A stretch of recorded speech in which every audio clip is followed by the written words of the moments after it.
उत्तर कौशल का वर्णन। मुख्य सूर्यवंश का राज्य उत्तर कौशल में था और उसकी राजधानी अयोध्या थी। इस विषय में पाणिनि सूत्र 4.1.171 में उल्लेख प्राप्त होता है। कौशल नाम से उन दिनों भारत में दो स्थान थे और यह दोनों कौशल सूर्यवंशियों के दो अलग अलग राज्य थे। इन दोनों में से एक को उत्तर कौशल और दूसरे को दक्षिण कौशल कहा जाता था। उत्तर कौशल के संबंध में महाकवि कालिदास ने रघुवंश के 5वें सर्ग में पितुर्नतमोत्तर कौशल और 10वें सर्ग में श्लाघ्य उत्तरार्ध कौशलांध्र आदि का वर्णन किया है। भागवत पुराण में कौशल और उत्तर कौशल दोनों का वर्णन है। भागवत पुराण संस्करण 5 अध्याय 19 श्लोक में 8 तथा 9-10-42 में भी उत्तर कौशल का वर्णन है। साधारण तौर से यह माना जाता है कि उत्तर कौशल घाघरा से गंगा तक फैला हुआ था। कुछ विद्वानों के मतानुसार घाघरा सरयू नदी के उत्तर भाग को उत्तर कौशल कहते थे, जबकि सकेन का फैलाव गंगा तक था। वाल्मीकि जी ने उत्तर कौशल का वर्णन इस प्रकार किया। कौशलो नाम विदिता स्फीतो जनपदो महान, निविष्ठा सरयू तीरे प्रभुत धन्य धान्यवान।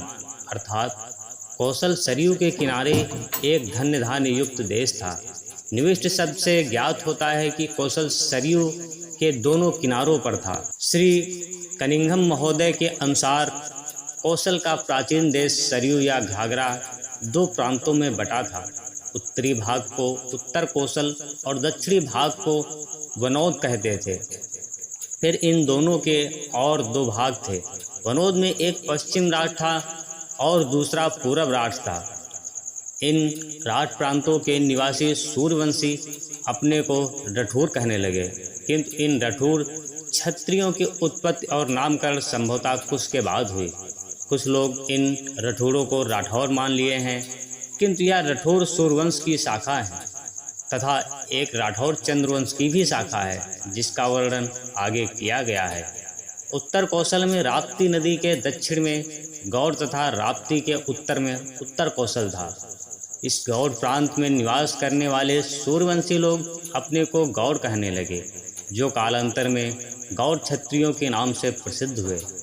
वायु पुराण, मत्स्य पुराण, लिंग पुराण और पूर्व आदि पुराणों के अनुसार श्री रामचंद्र जी के पुत्र लव कौशल नरेश थे और गौड़ उत्तर कौशल का एक भाग था।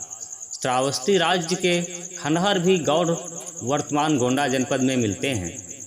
इस प्रकार सरयू के दक्षिण में अयोध्या, वनौद या अवध की राजधानी थी और श्रावस्ती घाघरा सरयू के उत्तर में उत्तर कौशल की राजधानी थी। चीनी यही ह्वेनसांग ने इस प्रदेश की परिधि 4667 मील बताई। कुछ विद्वानों के लेखों से यह भी पता चलता है कि कौशल राज्य की उत्तरी सीमा हिमालय तक थी।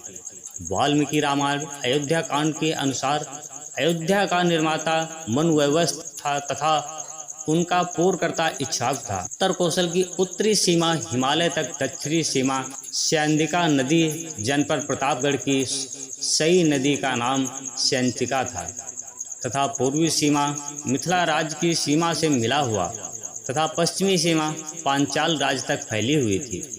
कुछ उल्लेखों के अनुसार उत्तर कौशल को सरयू के उत्तर ओर था। इसमें सई, स्यंदिका तथा गंगा के बीच का प्रांत बाद में मिलाया गया प्रतीत होता है, क्योंकि वाल्मीकि के अनुसार साई और गंगा के बीच कुछ ग्राम अन्य राजाओं के पास तथा निषाद राज के राज्य में थे।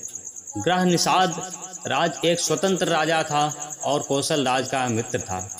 अयोध्या का इतिहास समझने के बाद हम इस निष्कर्ष पर पहुँचते हैं कि कौशल की पूर्वी सीमा गंडक नदी तथा थी और उत्तर कौशल का पूर्वी भाग सरयू के किनारे सरयू गंगा संगम तक फैला था और कौशल की दक्षिणी सीमा सई के किनारे किनारे गोमती तक थी तथा बीच में सोमवंशी राजा गांव का राज्य था। यह राज्य यद्यपि कन्नौज का राज्य था तथा इसके अधीन गदीपुर, गाजीपुर और बक्सर नगरों के आसपास का देश भी था। यह सीमा बलिया के पास सरयू गंगा संगम तक थी और यहाँ से मुड़कर पूर्व में गंडक से संगम तक चली गई थी। उत्तर कोसल की पश्चिमी सीमा पांचाल से मिली थी, जो बाद में 2 भागों में विभक्त हो गई। उत्तरी प्रांत की राजधानी अहिसन थी और दक्षिण भाग में कंपिला मुख्य नगर था। उत्तर कोसल राजवंश की कुछ शाखाएं राम से पहले और कुछ बाद में हुई। राम से पहले श्रावस्ती निमि को मैथिल शाखा, सगर वंश, अनरण्य वंश जिसमें हरिश्चंद्र हुए, सोनखर, रघुवंश तथा दक्षिण कौशल राजवंश आदि शाखाएं राम से पहले तथा बहुत सी शाखाएं राम के बाद हुई। इन सभी शाखाओं का वर्णन संक्षेप में आगे दिया जाएगा।